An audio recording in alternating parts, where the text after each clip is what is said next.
ગુજરાતી સંપુટની અંદર ત્રીજો એકમ છે રમકડા જ રમકડા. એની અંદર તમે જુઓ 19મી પ્રવૃત્તિ અલગ પડતા શબ્દ પર ગોળ કરો. એમાં આપણને જે એક ઉદાહરણ આપેલું છે, દાખલા તરીકે કેરી, સફરજન અને કોબીજ. તો કોબીજ ઉપર ગોળ કરેલું છે, તો કેરી ઉપર કેમ ન કરવું, સફરજન ઉપર કેમ ના કરવું, કોબીજ ઉપર જ કેમ કરવું? તો કે ભાઈ કેરી અને સફરજન છે એ ફળ છે અને કોબીજ છે એ શાકભાજી છે. ચલો હર્ષ, પહેલું વાક્ય છે વિમાન, બસ અને ગરુડ. તો એમાં શેના ઉપર ગોળ આવશે? ઓકે, શું કરવા આવશે? તો કે ભાઈ વિમાન અને બસ એ બંને વાહન છે, ગરુડ છે એ પક્ષી છે. ચલો જીયાને આપો. જીયા, ચાલો બેન્ચીસ ઉપર. ચાલો બીજું છે લાલ, ત્રિકોણ અને પીળો. તો એમાં શેમાં આપણે ગોળ કરશું?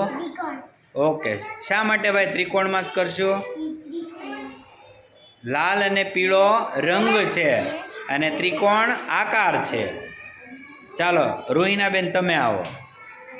ત્રીજું વાક્ય છે એમાં જલેબી, ભજીયા અને સમોસા છે. તો શેના ઉપર કરશું બેન રોહિણાબેન?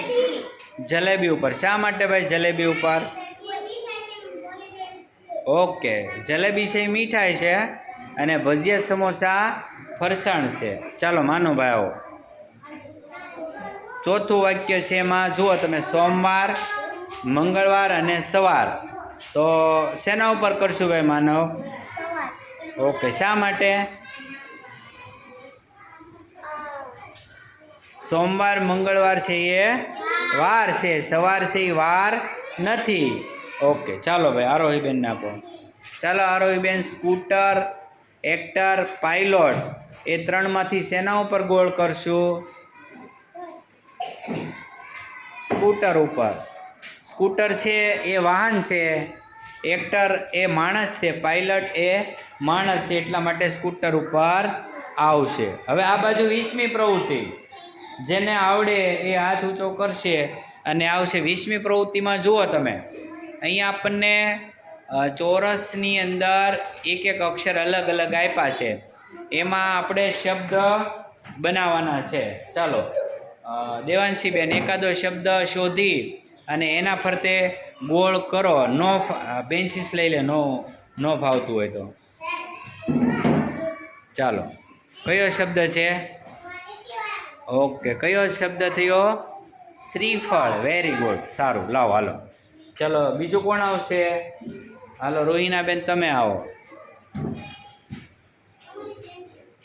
કયો શબ્દ ગોત્યો?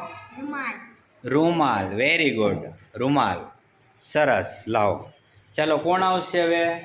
ધાર્મિક ગુજરિયા આવે. ચાલો ઝડપ રાખો, એના પછી જેને આવવાનું હોય એ આવે, શબ્દ મળી જાય તો. શિક્ષણ. Okay, very good. ચાલો ચાલો હવે ફટાફટ આવો. હાલો, કોને આવવાનું છે? હર્ષ આવે, નૈતિક આવે. ચાલો કયો શબ્દ?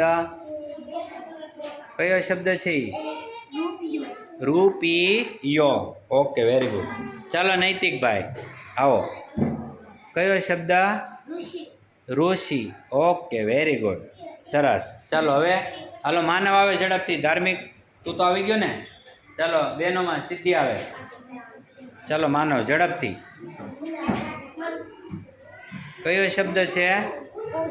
પૌત્ર. Very good. ચાલો સિદ્ધિબેન. ઓકે, શ્રવણ. વેરી ગુડ, ખૂબ સરસ.